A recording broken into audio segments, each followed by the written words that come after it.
A gente volta aqui falando de saúde, porque, assim, todo mundo quer viver bastante tempo, né? Mas principalmente tendo saúde, tendo ali uma boa manutenção da vida para que nós possamos viver melhor e mais felizes.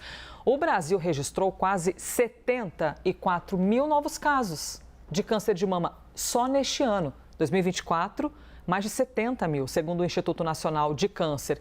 E aí, a importância da campanha Outubro Rosa, justamente para conscientizar as mulheres sobre todos esses cuidados e tudo aquilo que nós devemos fazer. Bom, sobre isso a gente conversa com Carla Paladino, é ginecologista e gerente médica na Apvida Notre Dame Intermédica. Geralmente nós é que vamos até o consultório, mas hoje temos a doutora aqui com a gente, maravilhosa. Bem-vinda, doutor. Bem-vinda, doutora. Bom dia, obrigada pelo convite. É um prazer estar falando sobre esse tema que é tão importante. Totalmente. Né? Eu vivo dizendo assim, ó, pega as mulheres que você ama e incomode. Mande mensagem, pergunte se já fez o exame, porque quando o outro está bem, a gente está feliz também, né? A gente tem saúde mental quando quem a gente ama também está bem. A diferença entre privado e público. Como é que é o nosso cenário hoje no Brasil para que as mulheres consigam fazer todo o exame de prevenção? Porque muitas vezes demoram meses para que uma consulta chegue. O exame de mamografia é o principal exame de prevenção do câncer de mama e existe essa questão do acesso. A gente ainda tem uma cobertura bem mais baixa na rede pública do exame de mamografia.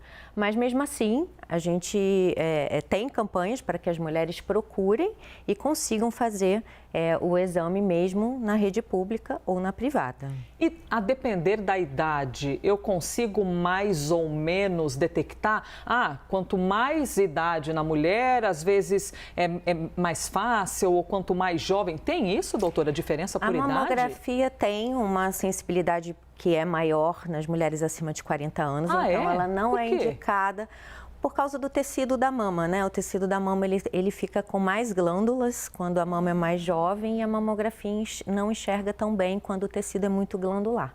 Porém, a indicação de você fazer o rastreio do câncer de mama é acima dos 40 anos, então seria com a mamografia mesmo. A gente vai fazer abaixo dessa idade algum rastreio, caso a mulher apresente algum sintoma ou tenha alguma coisa que o médico indique o exame. E já é muito automático, né? Quando nós, mulheres, vamos ali à consulta, conversa com a médica ou com o médico e tudo mais, e aí já vai ali para o exame para apalpar. Então, é um hábito que nós temos em consultório, mas também que nós podemos fazer nas nossas casas. Só que, doutora, muitas vezes, ao apalpar, a senhora disse que são glândulas, é isso? Que elas podem confundir, porque às vezes a gente sente e pensa, meu Deus, o que é isso? Por isso que é tão importante ter o acompanhamento médico. O autoexame, ele é um autocuidado, ele é importante para que a mulher conheça, né, a sua mama e ela vai ver alguma diferença, nem que ela não perceba exatamente o que tem ali, mas ela pode perceber que de um mês para outro, é bom fazer mensalmente, existe uma diferença que pode fazer com que ela leve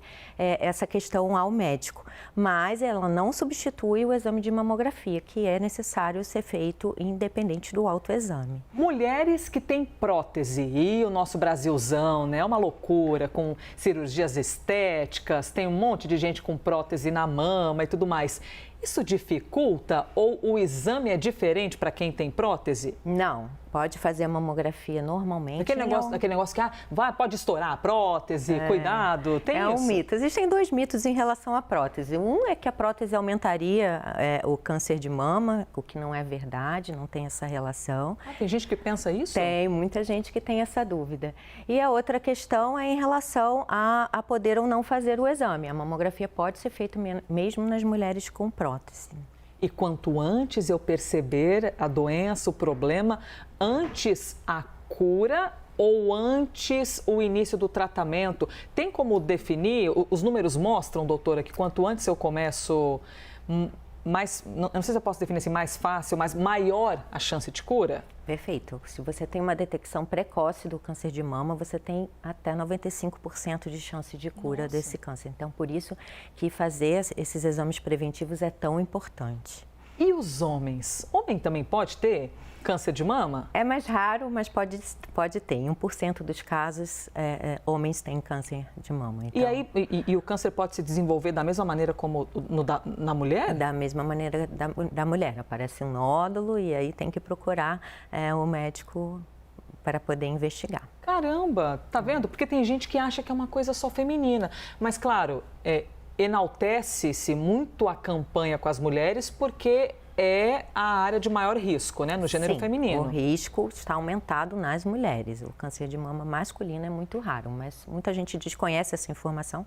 Então, eu acho que é interessante a gente ter isso em mente também. Dúvida, eu tô aqui, eu acho maravilhoso poder trazer uma médica aqui, porque ela vai fazendo várias perguntas e já pensando no que as pessoas também estão pensando, hein, doutora? Se, por exemplo, a minha mãe, minha tia, minha avó, alguém teve câncer de mama, isso aumenta a chance dessa pessoa que é filha, neta, naturalmente ter câncer? Sim, existe um risco aumentado para quem tem parentes de primeiro grau com câncer de mama, então mãe, pai também, irmãos e filhos. Então essa população precisa também estar mais atenta em relação a esse risco. E se eu tenho um parente, então, direto, a senhora disse de primeiro grau, que teve um tumor?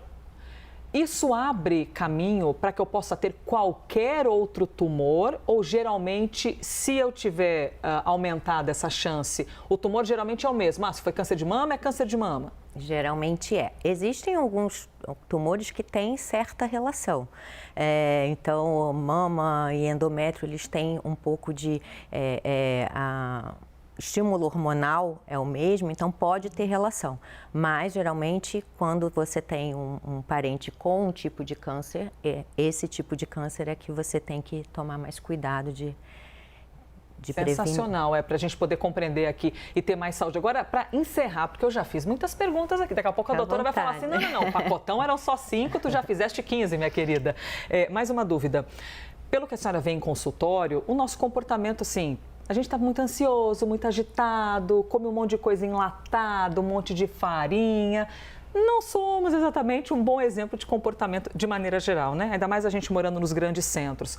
Os nossos hábitos, doutora, pelo que a senhora vê e lê dos estudos, eles podem desenrolar mais facilmente uma doença ou contribuir para o aparecimento ou não existe essa conexão nos estudos? Agradeço a sua pergunta, é muito importante a gente ter isso em mente também.